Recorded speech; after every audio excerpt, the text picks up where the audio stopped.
Today on WBLN, Homecoming Week is here. Get ready for the PSAT. The Feria de la Hispanidad is tonight, and there's a shocking development on Capitol Hill. All this and more coming up right now.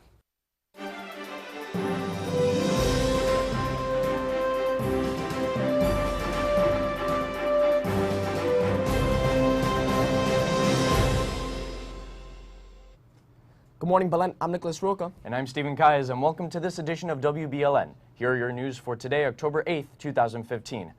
Well, it's finally here. Next week is Homecoming Week, which is the tradition of welcoming back alumni. Tomorrow night, the Alumni Association will be celebrating Belen Alumni Night. All proceeds go to the Father Dorta Scholarship Fund, which benefits our students. The event is 21 and older and is $35 in advance, $40 at the door.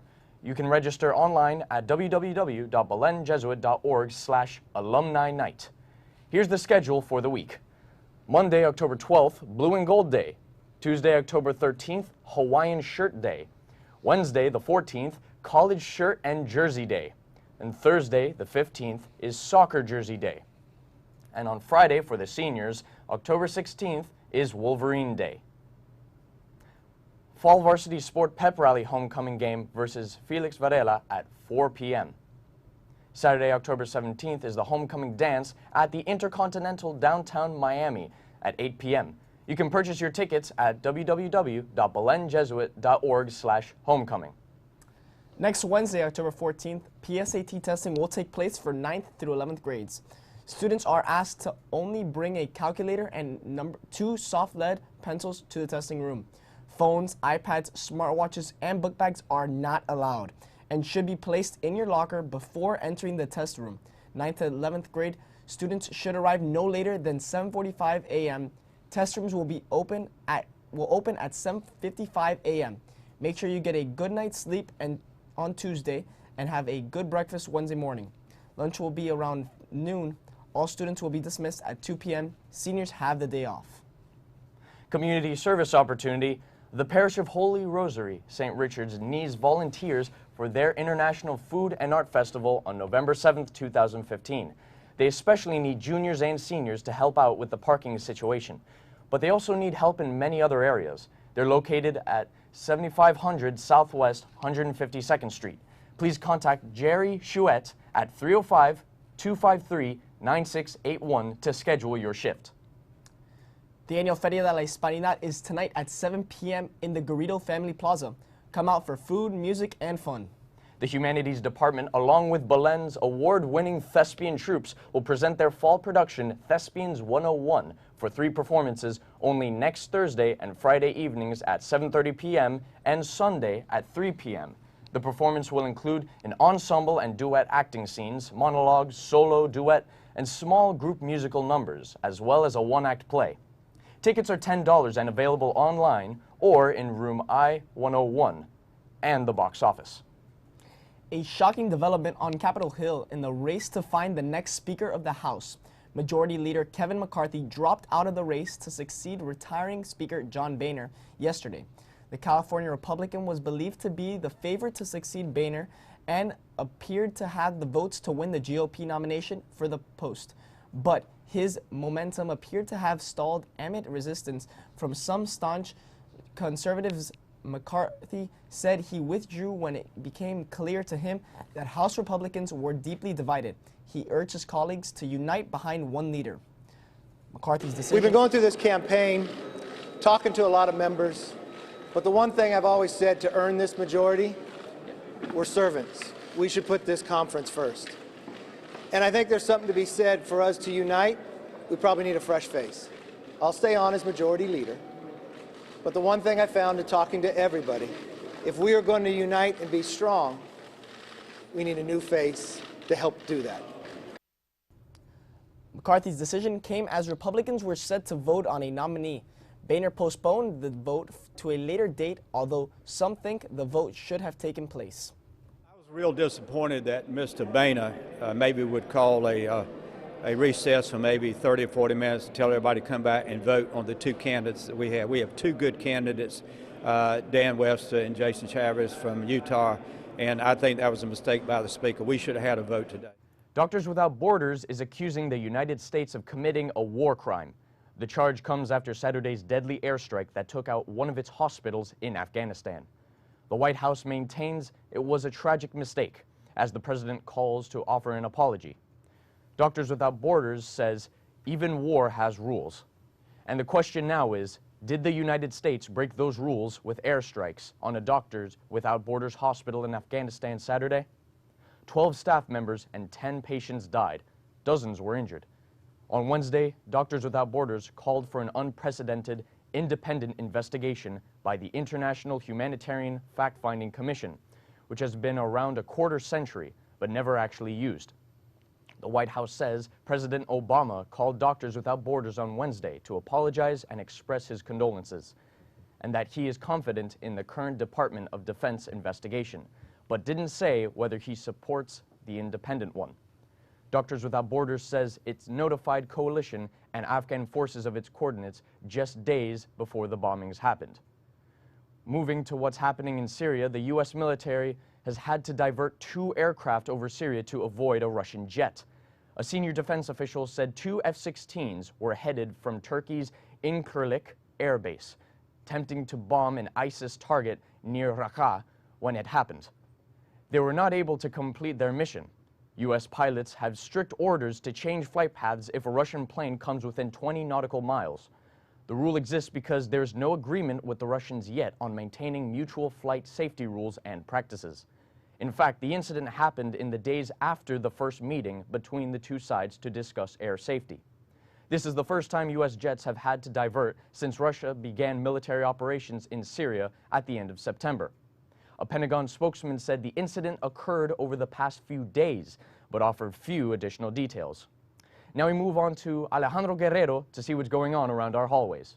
The chess team will meet every day this week at 3 p.m. in room F208. Rho Kappa will be meeting Friday at 3 p.m. in room H211. And the Model UN will be meeting Friday at 3 p.m. in room H213. The National Beta Club's initiative to help the homeless in our community is almost over. You can still help by donating travel-sized toiletries. The donations may be dropped off in the main office or with Ms. Sosa in room G202 by Friday. The Beta Club dues must be turned in by this Friday, October 9th, to Ms. Sosa in room G202. Now, it's not a dislike button, but Facebook is testing new ways to express emotions beyond like. Facebook is rolling out reactions in Spain and Ireland.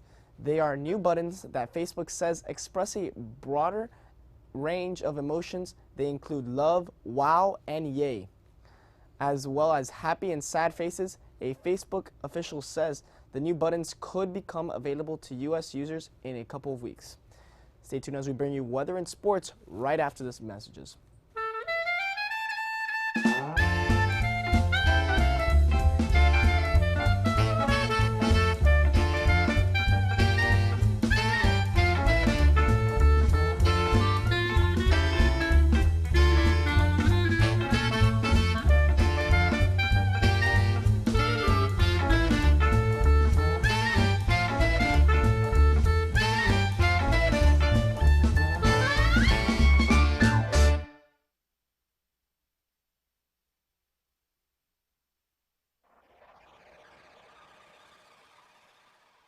Seeing people through God's eyes changes how we respond to them.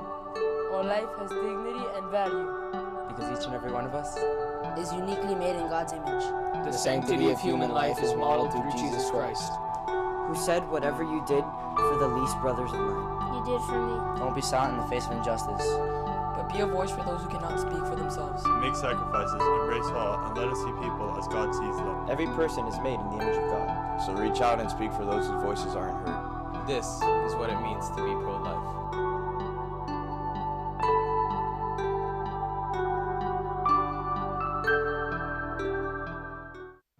And now on to Mark Novas with the weather.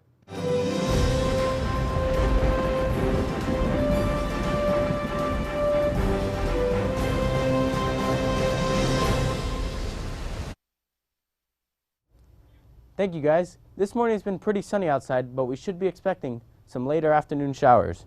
Let's take a look at your highs and lows. Today we should be seeing a high of 86 and a low of 75 with a relative humidity at 73%. Winds are going to be coming in from the east-southeast at 8 miles per hour, and a partly cloudy day with 20% chance of precipitation. Let's take a look at your next 3 days. Over the next 3 days, we should be seeing highs in the high 80s and lows in the low 70s, with a great chance of rain Saturday and Sunday, but a low chance of rain on Monday. That's all for weather. Now back to you. Thank you, Mark. Here's Frankie Menendez with sports.